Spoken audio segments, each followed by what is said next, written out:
Before operating, you want to make sure that your O-ring is in place. To do that, you'll take the handle over to lower your lid so you can get to your O-ring groove. You will dip your O-ring in the oil and just get it lubricated. You will then line it up here and simply put it in the groove just like that. You're all set. Every day before operating, you should do a visual inspection to make sure that there's no cuts or cracks in your O-ring. This is one of the most important things to check, because without your O-ring, you will not be able to build pressure in your pressure fryer. We recommend always keeping a backup on site at all times. Once your O-ring is in, move your handle back over and you're ready to go.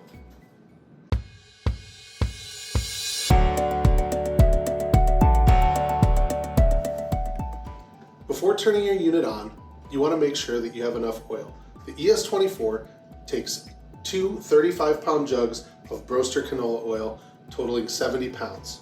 You will fill it up to the cold fill line here in the unit noted on the back probe guard.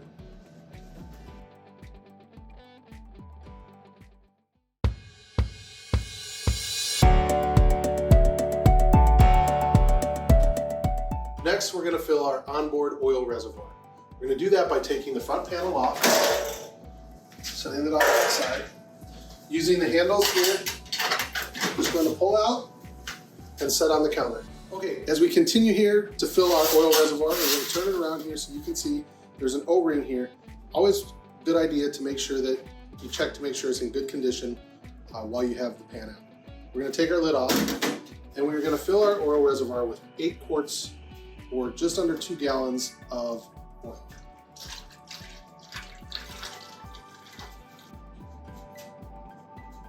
If you don't have a pitcher or you're going to pour straight from the jug, you know that you're at the correct amount by filling it up just to before the bend here in the pipe inside. Lastly, you'll put the lid back on and reinstall it into the unit. Simply slide that in, push it in. You'll know it's in when it sits flush with the shelf here. You'll then put your door back on and you're ready to go.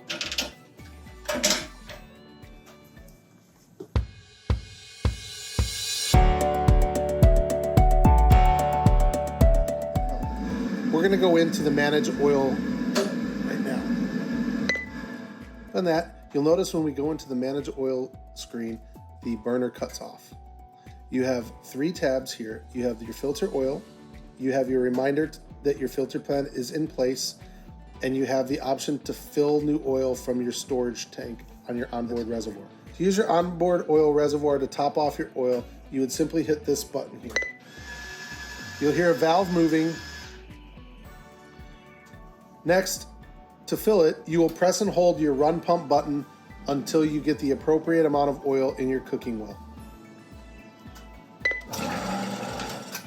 You will fill it up to the cold fill line here in the unit noted on the back probe guard. It's important to note that the pump will only be pumping oil as long as you're holding that button. Once you take your finger off, it will stop.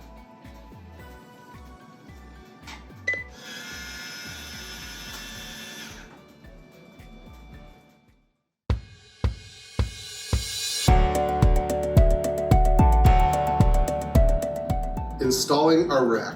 You'll notice these 2 bars here. We're going to use these 2 as a guide to line up on our first hanger post here. Once that is in the middle, you'll just slide it through, hook your rack on the 3 posts, and you are good to go. Now that your rack is in, we want to put our hold down screen in. This hold down screen will help keep any product from the top shelf from floating away. That just sets in just like that. Okay. It's very important that you have your V's facing you. So on the 1-inch shelves, you'll have the double V's facing you. And on the 2-inch, you will have the single larger V facing you. The reason that's important is there's little crossbars here that hook into the rack to make sure that your shelves do not slide out.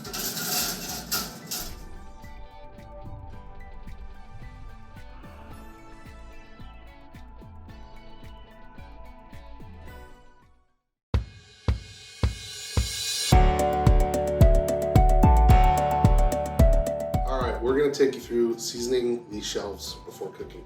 So before you start to prep your chicken in the morning, it's always a good idea to lower your shelves into the oil so that they can start absorbing some of that oil and getting a nice good coat on there so your chicken does not stick. So we're simply gonna use our 2 buttons and lower those in.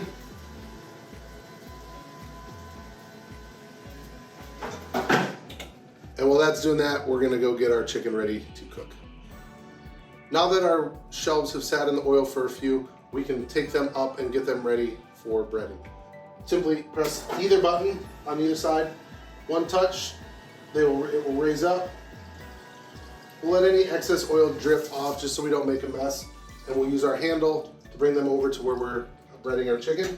And we'll start loading the chicken up ready to go.